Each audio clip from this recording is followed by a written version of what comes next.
မင်္ဂလာပါမလေးရှားနိုင်ငံကတိုင်းဒေသတွေအတုံးဝင်တဲ့ပုံရဲ့အတုံးဝင်တဲ့ပုံရဲ့ပေါ့နော်ကျွန်တော်ကရှင်းပြသွားမှာဖြစ်ပါတယ်ဆိုတော့ဒီရဲ့ဗီဒီယိုလေးကိုကြည့်ပြီးတဲ့နောက်လည်းဘူဒူတာလေးတစ်ခုရရှိမှာဖြစ်ပါတယ်เนาะဆိုတော့အဆုံးလေးကြည့်ဖို့တော့လည်းဖြစ်ခေါ်တယ်ဆိုတော့ကျွန်တော်တို့မလေးရှားနိုင်ငံကိုအွန်လိုင်းကနေဝင်လာတဲ့လူအတော်များများကတော့ဒီရဲ့တိုင်းဒေသကတ်ဆိုတာ community ကတ်ဆိုတာတော့ကြားဘူးကြမယ်လို့ကျွန်တော်ထင်မိပါတယ်ဟုတ်ပါတယ်အဓိကအဖြစ်အွန်လိုင်းကနေမှဝင်လာတဲ့လူတွေအနေနဲ့ကတော့ဒီမျိုးကတ်တွေကိုလောက်ကြတာပေါ့ဗျာเนาะဆိုတော့ဒီနေရာမှာကျွန်တော် step by step ပေါ့နော်တစ်ခုချင်းရှင်းပြပါမယ်เนาะဆိုတော့ယုံအကြောင်းကိုကျွန်တော်ရှင်းပြမယ်ယုံတွေဆိုတာကเนาะကျွန်တော်တို့ဖွဲ့စည်းယုံတွေလို့လည်းခေါ်တယ် community organization ညီမျိုးစုံတွေနဲ့ပေါ့နော်နာမည်မျိုးစုံတွေတုံးကြတယ်ဆိုတော့ဒီနေရာမှာကျွန်တော်တို့က UN ယုံကိုယ်တိုင်က recommendation ပေးထားတဲ့ယုံရှိသလို recommendation မပေးတဲ့ယုံတွေလည်းအများကြီးရှိတယ်ခုနောက်မှဖွင့်တဲ့ယုံတွေဆိုလို့ရှိရင်လည်းဗျာ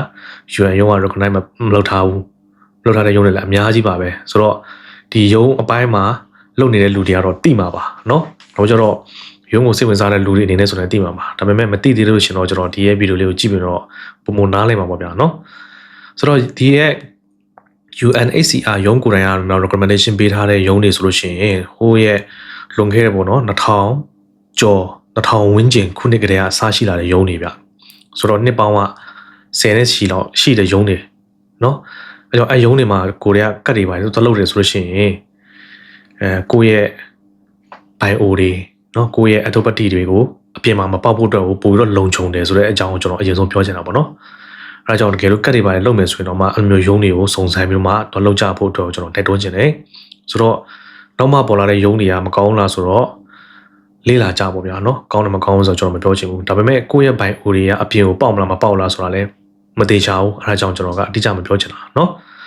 ဆိုတော့ကျွန်တော်ယုံကဘယ်လိုမျိုး service တွေပေးတယ်ဘယ်လိုမျိုးလှုပ်ဆောင်မှုတွေလုပ်တယ်ဆိုတာကျွန်တော်ရှင်းပြမယ်ဆိုတော့ယုံနေအတိုင်းမှာကတော့တိတ်မချားလားတယ်ပေါ့နော်လှုပ်ဆောင်ချက်တွေရှိတယ်အဓိကအဖြစ်အယုံရဲ့မမဝင်ထားတယ်ဆိုလို့ရှိရင်ရဲတွေပါနေမိတာတော့ပေါ့နော်သူကစကပြန်လုပ်ပေးတာတွေ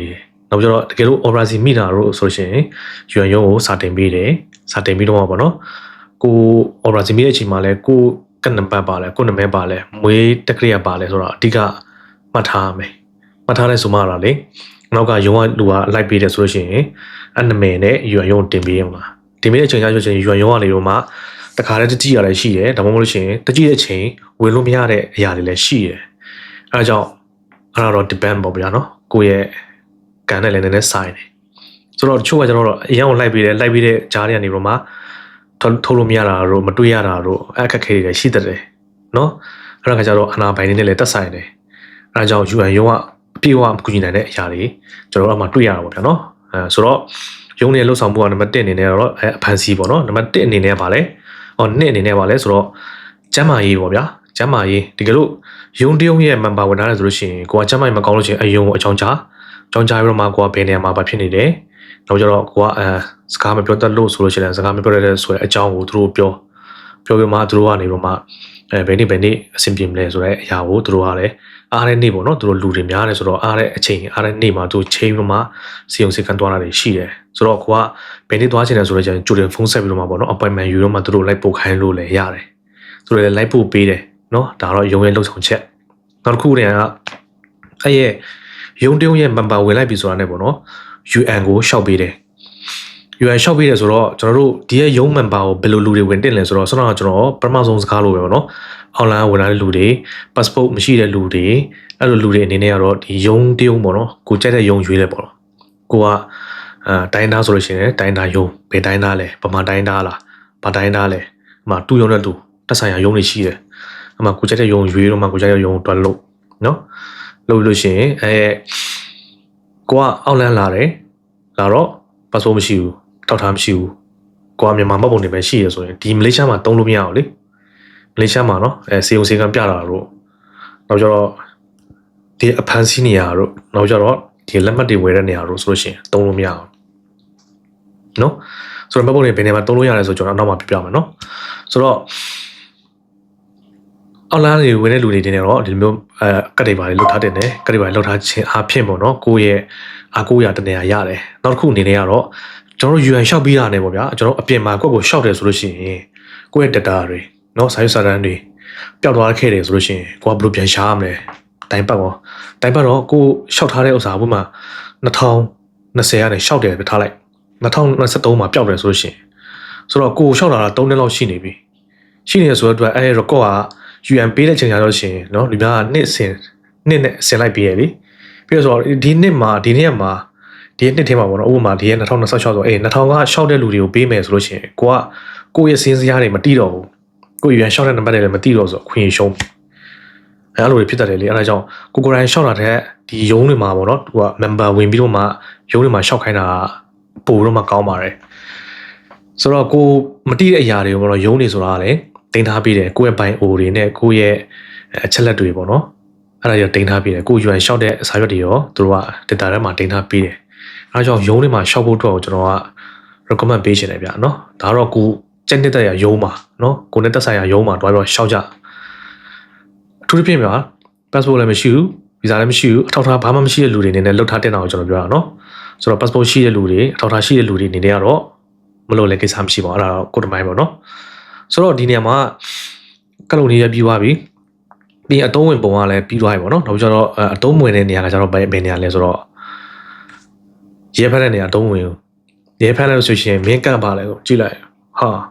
ဟဲ့အောင်ဒီကတုံးစားလို့ပြအောင်မလေးမှာတုံးစားလို့မရအောင်ဆိုရဲတွေပြောလိုက်မယ်ပြောရဆိုလို့ရှိရင်ကိုအနေနဲ့လည်းပေါ့နော်မလေးစကားကိုနည်းနည်းပါးတက်ထောင်လို့တင်ထားတယ်ဆိုရင်တချို့ရဲတွေဆိုလို့ရှိရင်အမျိုးလက်ဖေးပုံ900 50တရားပေါ့ဗျာအဲ့လိုပြီးတော့မှဒီကကိုပြောတဲ့ပုံမှန်လဲမူတီတွေရလေနော်မူတီတော့မှကိုကသူတို့တနာကျင်တာအောင်ပြောတဲ့ဆိုရှင်လေတချို့ခါကျတော့တရားမှမပေးရဘဲနဲ့ဟာလွတ်ပြလိုက်တာလည်းရှိတယ်အခုအချိန်ထိနော်အခုချိန်ထိရှိသေးတယ်နောက်တစ်ခုအနေနဲ့ကကျွန်တော် UN ရှောက်ထားတဲ့စာရွက်လေနော်အစာရွက်လေအရင်ကတကယ်အကျိုးရှိရနော်အော်ဘရာဇီဗျကျွန်တော်တို့ MB မှာ MB ဆိုလို့ရှိရင်တော့ကျွန်တော်တို့ KM မှာနေတဲ့လူတွေတော့တော်တော်များတည်တယ်အော်ဘရာဇီနော်အော်ဘရာဇီဝင်တာတော့မှ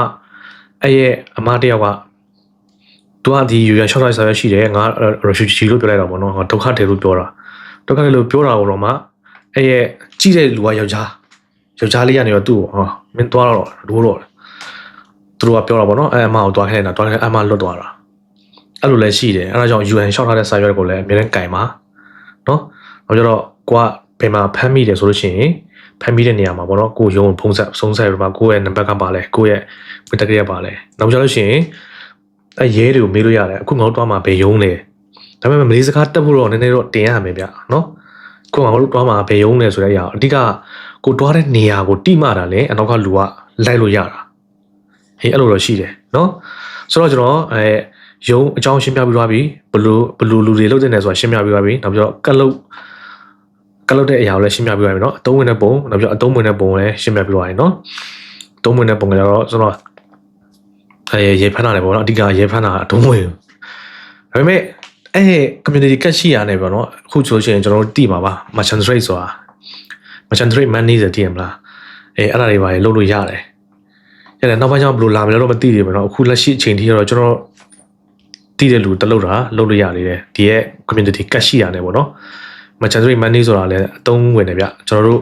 ့တောက်ထားမရှိတဲ့လူတွေအနေနဲ့အကတ်လုပ်ထားလို့ဆိုရှင်ပတ်ဆက်နေပါလေအဲ့ဒါမှထည့်ထားလို့ရတယ်เนาะ6000 9000 8000တိကျတော့ကျွန်တော်တို့အဲ့လောက်တည်းမတည်ဘူးဗျကျွန်တော်မသုံးဆိုတော့เนาะဆိုတော့အဲ့ဒါတွေပါလုပ်လို့ရတယ်ဗျเนาะဒီကသုံးဝင်တာက Opera ဆိုရှင်ပါသွားမယ်ဘာကြောင့်ရဲဖမ်းလဲဆိုရှင်အရစ်ခံရမယ်ကံကောင်းလို့ရှင်ပတ်စံနေတဲ့အစီအပြေပဲကံမကောင်းလို့ရှင်ရဲစခန်းလေးပါသွားမယ်ရဲစခန်းလေးပါသွားတယ်ဆိုလို့ရှင်တော့အခုချိန်တော့တည်တဲ့အတိုင်းပဲเนาะပတ်စံအများကြီးပေးရပါတယ်ဘာကြောင့်အထူးပြုဆက်ကြပါနောက်ကျတော့ဒီဖက်ရောက်တဲ့လူတွေအနေနဲ့ကျွန်တော်ဖြစ်စေချင်တာဗျာเนาะမလေးစကားကိုနည်းနည်းပါးတင်ထားပါမလေးစကားကိုတွားတက်လာတက်ပြောတတ်ဆိုတက်အဲ့လောက်အကျွမ်းကျင်စရာမလိုเนาะသူတို့နားလေအောင်နည်းနည်းပါးရှင်းပြတတ်အောင်လို့အဓိကထားရတော့တင်ပေးကြပါလို့ကျွန်တော်ပြောချင်ပါတယ်ဒီမလေးရှားရဲတွေကဗျာသူတို့အင်္ဂလိပ်လိုတော့တက်ကြတယ်ဒါပေမဲ့အင်္ဂလိပ်လိုပြောရင်သူတို့ကပိုမှရစ်တယ်အများစုပေါ့ဗျာနော်အဲဒါကြောင့်မလေးလိုပြောတယ်ဆိုလို့ရှိရင်သူတို့ကမလေးကိုလာတယ်ဆိုမလေးစကားပြောတယ်ဆိုလို့ရှိရင်မလေးကိုအဓိကထားပြီးတော့မှပြောတယ်ဆိုလို့ရှိရင်သူတို့အနေနဲ့ကပေါ့နော်ပုံမူတော့နားလည်မှုပေးတယ်အဲ့ဒါကြုံမှုတဲ့အရာပြပြတာပဲဗျာနော်လူတိုင်းကလည်းသူချမတူမယ်เนาะအဲ့ဒါကြောင့်ကျွန်တော်ကြုံမှုတဲ့အရာကိုမျှဝေပေးတာဖြစ်ပါတယ်အဲဒါကြောင့်ဒီရဲ့ကက်ကိုလုတ်တင်တဲ့လူတွေလည်းကျွန်တော်ပြောပြသွားရဆိုတော့နောက်ဆုံးအနေနဲ့ပေါ့နော်ကျွန်တော်တို့ညီကောင်မများမှာစဉ်းစားမှာပါဒီကအကျိုးရှိလားအကျိုးရှိလားမရှိဘူးလားဆိုတာပေါ့နော် ကျွန်တော်အနေနဲ့ကတော့တိကျတဲ့လောက်ပြောပြပြီးပြီဆိုတော့ဒီရဲ့နောက်တစ်ခုကြံနေရဗျဒီကက်ကိုလှုပ်လို့ရှင်တော့ဝန်ဆောင်မှုခပေးရတယ်နော်ဝန်ဆောင်မှုခပေးရတယ်ဝန်ဆောင်မှုပေးရတယ်ရုံးတိုင်းမှာတော့ဝန်ဆောင်မှုကြီးမတူတချို့ရုံးကကျတော့6လရှိတယ်တချို့ရုံးက1နှစ်ရှိတယ်တော့ဝန်ဆောင်ကြီးမန်ဘာကြီးပေါ့ဗျာအဲ့လိုလည်းတတ်လို့ရတယ်နောက်ကျတော့အဲ့မန်ဘာကြီးအဲ့မန်ဘာရဲ့ရတဲ့ပတ်စံတွေကိုဘယ်သွားလဲဆိုတော့ဟိုအရင်တော့ဖွင့်ခဲ့တဲ့ရုံးတွေဆိုကြော်ပြတော့နော်သူတို့မှာ learning center တွေရှိတယ်နောက်ကျတော့သူတို့မှာဘောရပါတာဖုန်းကျောင်းဆိုဖုန်းကျောင်းခရီးရန်ဆိုလို့ရှိရင်အဲ့ chess ကျောင်းတွေရှိတယ်နောက်ကျတော့အဲ့လိုမျိုးသူတို့ရတဲ့ရမုံငွေတွေပေါ့နော်အဲ့အထဲမှာတုံးပြတယ်တုံးပြတော့မှသူတို့လှုပ်ဝန်ထမ်းတွေပေါ့နော်ဝန်ထမ်းဆိုလို့ရှိရင်လည်းလာစားလဲအများကြီးတော့မပေးရပါဘူးအများကြီးတော့ပေးတယ်မလို့ဝန်ထမ်းအများကြီးမရဘူးဒါပေမဲ့စားတော့တောက်တော့လာစားပေးရတယ်ဆိုတော့အဲ့ရုံးတွေရတဲ့ပတ်စံတွေနဲ့ပေါ့နော်နှစ်စဉ်နဲ့အများ run ရတာပေါ့နော်အခန်းခါရယ်ရုံးဝန်ထမ်းခါရယ်နောက်တော့စားဖို့တောက်ဖို့ရယ်နောက်ကျတော့ဒီကျောင်းတွေရှိတဲ့ရုံးတွေဆိုရင်ကျောင်းအဆောင်5ခါရယ်မနေဘူးဗျမနေဘူးပြီးကြရင်ကျောင်းသားတွေအတွက်ပေါ့နော်ဒီရဲ့ဗလာစာအုပ်ဝယ်တာတွေပါတယ်တူလီမိုးစားတွေရောပေးရတယ်ဗျနော်အဲ့ဒါတွေတုံးလိုက်တယ်ဆိုလို့ရှိရင်ရုံးကလေပတ်မှုကပုံမှန်ဖြစ်သွားတာချို့ရုံးလို့ဆိုလို့ရှိရင်တော့လူများလို့ရှိရင်များသလိုပေါ့နော်အမျိုး case တွေကလည်းများပြီးတော့မှရမုံဝင်လည်းများရှိတယ်များရှိတဲ့ရုံးကကျတော့အဆင်ပြေတာပေါ့ရက်တူသွားလို့ရတာပေါ့ချို့ရုံးတွေကကျတော့လူလည်းနေတယ် case နေတယ်ဒါပေမဲ့ရန်ကုန်တွေလည်းငဲတယ်ရန်ကုန်တွေနေတဲ့ရုံးတွေကကျတော့လေဖို့တက်ဖို့နည်းနည်းခက်တာပေါ့ဗျာနော်ဒါပေမဲ့နောက်ပိုင်းပေါ်တဲ့ရုံးတွေတော့ကျွန်တော်မသိဘူးနော်သူတို့လှုပ်ဆောင်ချက်ကတကယ်လှုပ်ပေးလားမလှုပ်ပေးလားနော်မန်ပါကတ်လှုပ်ပြီးတာလို့ရှိရင်လူများဖုန်းဆက်တာနဲ့ကင်လားမကင်လားဆိုတာကျွန်တော်တော့အတိအကျမသိဘူးကျွန်တော်ပြောတဲ့ရုံးတွေကတော့ဟိုးရလွန်ခဲ့တဲ့10နှစ်ကျော်ကလေးကဖွင့်လာတဲ့ရုံးတွေဆိုလို့ကျွန်တော်ဝန်ဆောင်မှုကောင်းကောင်းပေးပါတယ်နော်နောက်တစ်ခုအနေနဲ့ကတော့ဒီရဲ့ရုံးတိုင်းကတော့ဝန်ဆောင်မှုပေးခြင်းကတော့တူတယ်ဒါပေမဲ့ကိုယ့်ရဲ့ bio တွေကိုယ့် data တွေသူတို့နားရောက်ပြီဆိုတာနဲ့တခြားရဲ့အဖွဲ့အစည်းနာပြန်ပို့လားမပို့လားဆိုတာအာမခံချက်ပေးလို့မရအောင်เนาะကျွန်တော်ကိုယ်တိုင်လည်းမသိဘူးဆိုတဲ့အတွက်ဆိုတော့အာမခံချက်ပေးလို့ရတာတော့ဟိုးလွန်ခဲ့တဲ့ UN ရုံးနဲ့လက်တွဲလှုပ်10စုနှစ်ကြာပေါ့နော်လက်တွဲပြီးတော့မှအလုပ်တူလှုပ်လာတဲ့ရုံးတွေကတော့အာမခံချက်ပေးလို့ရတယ်သူတို့ရုံးမှာကိုက member ဝင်လာတယ်ဆိုရင်ကိုယ့်ရဲ့ bio တွေကိုယ့် data တွေเนาะကိုက CDM ပဲဖြစ်ဖြစ်ကိုကနိုင်ငံရေးဘယ်လိုမျိုးအကြောင်းပေါ့နော်ဒီမလေးရှားရောက်လာတယ်ပဲဖြစ်ဖြစ်အဲအကြောင်းရတယ်ဘယ်သူမှပေးမသိဘူးအဲ့တော့စိတ်ချပါဗျာเนาะဆိုတော့ကျွန်တော်ရှင်းပြပေးရတဲ့အရာလေးကတချို့အရာတွေဆိုရင်ထက်ခါဖြစ်သွားတဲ့အရာလေးလည်းရှိမှာပါအဲကြောင့်နားမလည်တဲ့အရာလေးရှိလို့ရှိရင်ကိုမမှာရေးခဲ့ပြလို့ရပါတယ်เนาะဒီနေရာမှာကျွန်တော်တို့ခုတောင်းဆိုချင်တာပေါ့နော်ကျွန်တော်တို့ဘယ်ရုံးကနေပြီးတော့မှကျွန်တော်တို့ member ဝင်ထားတဲ့အချိန်အဲရုံးကိုကူညီလိုတဲ့အချိန်ပေါ့နော်ဖုန်းဆက်တဲ့အချိန်မှာသူတို့ကဖုန်းမကင်ဘူးနောက်ကျတော့ရက်ချင်းကိုလည်းပေါ့နော်အမျိုးမျိုးလက်ပတ်တယ်တကယ်မကူညီဘူးဆိုတော့ရုံးနေပေါ့နော်ကိုယ်တိုင်ကြုံခဲ့တာတွေရှိလို့ရှိရင်ကိုမမှာမျှဝေပေးခဲ့လို့ရပါတယ်ဆိုတော့အဲ့လိုမျိုးအရာတွေရောကိုယ်တိုင်ကြုံခဲ့တဲ့အရာပဲပြောရအောင်နော်အဲ့လိုအရာတွေကကိုကြုံခဲ့ဘူးတယ်ဆိုတော့နောက်လူတွေကိုလိုမျိုးပေါ့နော်မခံစားရအောင်လို့ဒီရဲ့ comment မှာပေါ့နော်မျှဝေပေးခဲ့လို့ရပါတယ်နော်ဆိုတော့ဒီရဲ့အရာတွေလည်းကျွန်တော်နောက်ကြလို့ရှိရင်စင်းစရာစုပြီးတော့မှကျွန်တော်ပြန်ပြောပေးပါမယ်နော်ဆိုတော့ဒီနေ့ရဲ့ဗီဒီယိုလေးကတလောက်ပါပဲဒီရဲ့ဗီဒီယိုလေးကအကျိုးရှိရဆိုလို့ရှင်တော့တခြားလူတွေနိုင်ရောက်အောင်လို့ပြန်လည်မျှဝေပေးကြပါလို့ကျွန်တော်ပြင်လိုက်ရခံပါတယ်ဆိုတော့အားလုံးဘေးရန်ကင်းကြပါစေ